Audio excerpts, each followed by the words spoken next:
Alright guys, today I want to talk to you about the Fuji X-T3 camera now that the X-T4 is out. So about a month ago Fuji released the X-T4 camera, which is an absolutely great camera, but they are still selling the X-T3. So there may be people out there thinking, well, why would I buy the model below? Why would I buy the X-T3? Is it still a viable option? So this is not going to be like your typical review, but it is going to be my thoughts on why the X-T3 is still a viable option, and the type of people that would buy this camera over the X-T4. So let's talk about the price first. The X-T3 with the standard 18 to 55 lens is currently £1,250, and the X-T4 with the same lens is £1,900. So that is a £650 difference between the two. All right, now £650 is a lot of money, especially if you are looking to buy a camera. You know, you can buy a whole another camera for £650.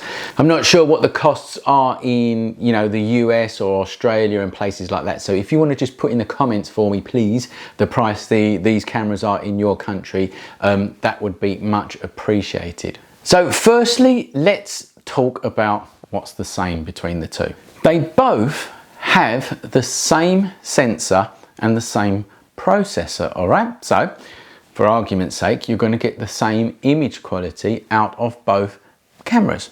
They both have the same ISO range, and they both have the same filming capabilities. They can both film at 4K, at 50 frames per second, at 200 megabits per second, and they can both film at 4K at 25 frames per second at 400 megabits per second, which is absolutely brilliant. They both have a really fast shutter speed of 1/8000th of a second. They are both really well weather sealed. You've got two SD card slots, and you can charge the cameras up via a USB-C cable and a power bank if you're out and about, which becomes very handy. Okay, now let's talk about what's the difference. Okay, that's the main thing, isn't it? What is the difference between the X-T4, the X-T3? You know, why are you paying that extra money? Let's jump straight into the first major thing, and that is IBIS. The X-T4 has got in-body image stabilization, all right? And what Fuji say is that it gives you up to 6.5 stops of light difference with compatible image stabilizing lenses. Okay, so when you match the IBIS with a lens that's got image stabilization, you can get up to 6.5 stops of light more. But don't forget that that's only going to help you out if you are handheld and whatever you are shooting is actually still. If you're shooting a moving object, then all of that IBIS is not really going to help you out, all right? But if you are handheld and you need to let a bit more light into the camera, effectively what you would normally take at 125th of a second, you could take at half a second or a bit more. That's my quick maths, I think. So that's about 6.5 stops. All right, so from 125th of a second handheld down to half a second, that is bloody brilliant. All right, but again, I will stress that's only going to help you out, you know, if things are still. All right, if you've got something moving through the frame, half a second's not going to capture it sharp. So but there you go, it's good for that. The other big difference with the X-T4 is it's got more battery power. Now that was something that you would see over the internet quite a lot actually. People were complaining that the X-T3 had not enough battery power. Well, they've fixed that in the X-T4. But I've been using this X-T3 now for, you know, a month or so. The battery power is quite all right really for shooting and stuff like that. So it's not a major problem, but they have increased the battery power with the X-T4. It's actually a different battery, it's a different shape battery and a bigger battery, and obviously it's got more power. The X-T4 is also slightly larger, all right? Now, if you're buying a camera for its size, that might put you off. It's not that much larger. In fact, you can look this up online.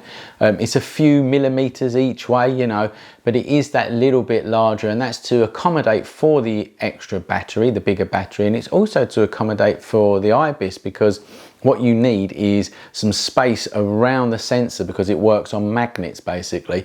So that's why they've got a bit of a bigger body. The X-T4 has got a separate switch for still photography and video photography. All right, now that is really handy if you're doing a lot of filming, because you can set your film settings via one switch, and then you can set your still settings via the other switch. All right, it's something that I do quite a lot, so for me that is a really handy feature. On the X-T4 they have made the LCD screen flip round so that you can see it. All right, obviously that's great for vlogging, it's great for selfies, and you know, it really does help you out if you're filming. You can see yourself while you're filming, which is exactly what I'm doing right now. Okay, so they've put that on the X-T4. The shutter unit within the X-T4 is of better quality, right? It's more robust and it's quieter. They say that you can shoot 300,000 shots before it does any damage at all to the camera. All right, so that's really good. The X-T3 is around about 200,000.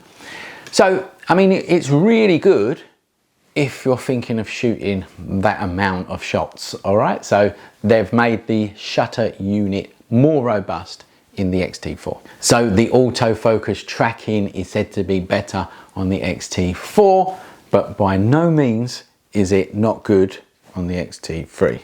There is some more color modes on the X-T4 if you like that kind of thing.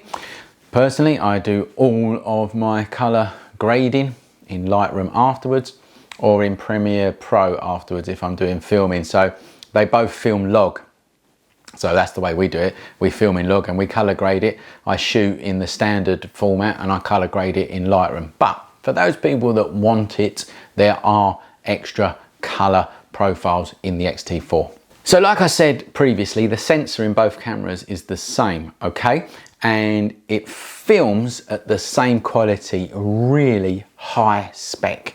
4K at 25 frames per second, 400 megabits, right? That's really good, okay? And also it films at 50 frames per second in 4K as well, at 200 megabits per second. Again, it's really high spec for a little camera like that. You know, that is a really high spec filming in both cameras.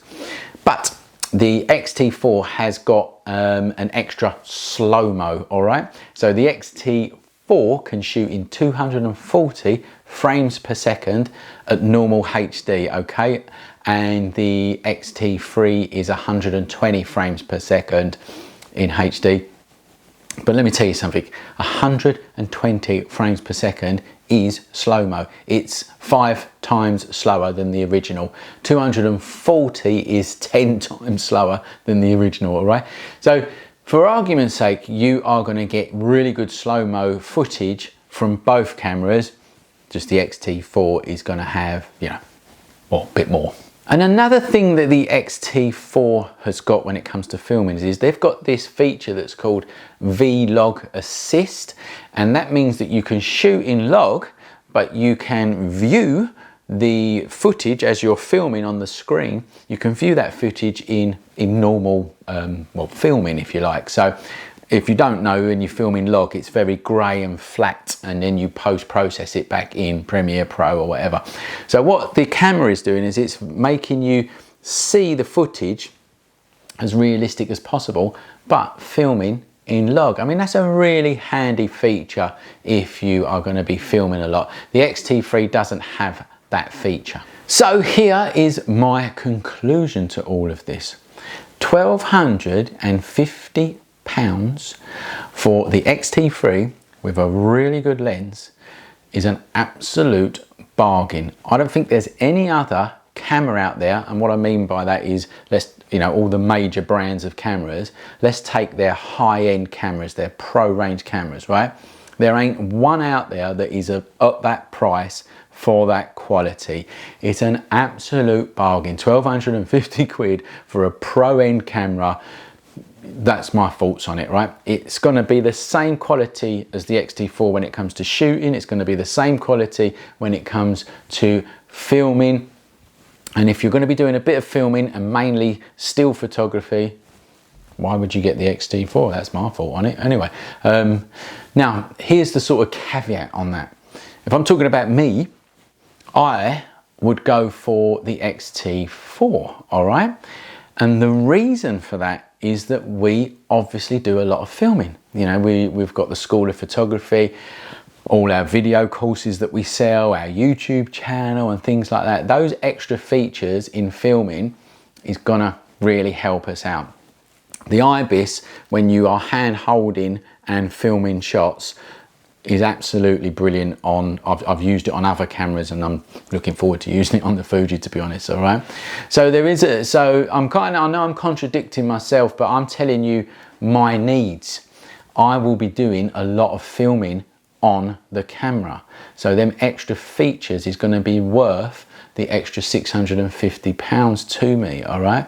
If you're not gonna be doing a lot of filming, the X-T3 will be fine. And don't forget, when the X-T3 came out, everyone was raving about it for its filming quality anyway. So it's only the IBIS really that you're paying for when it comes to the X-T4 and the extra battery power, right? That's my conclusion. I mean, if you've got other opinions, feel free to put it underneath, all right? So there you go. If you want a bargain at this moment in time, £1,250 for a high-end pro camera, grab it, the X-T3.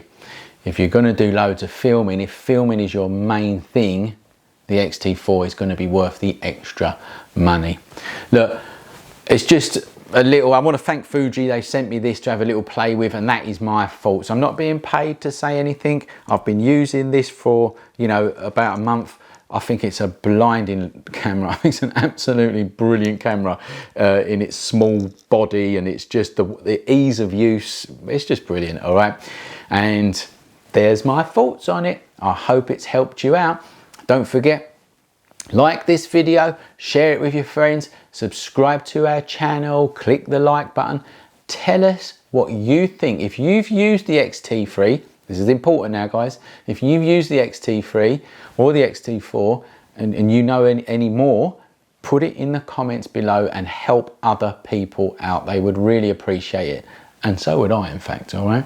Anyway, thanks for watching. I hope it's helped you out. And remember, learn more at the School of Photography.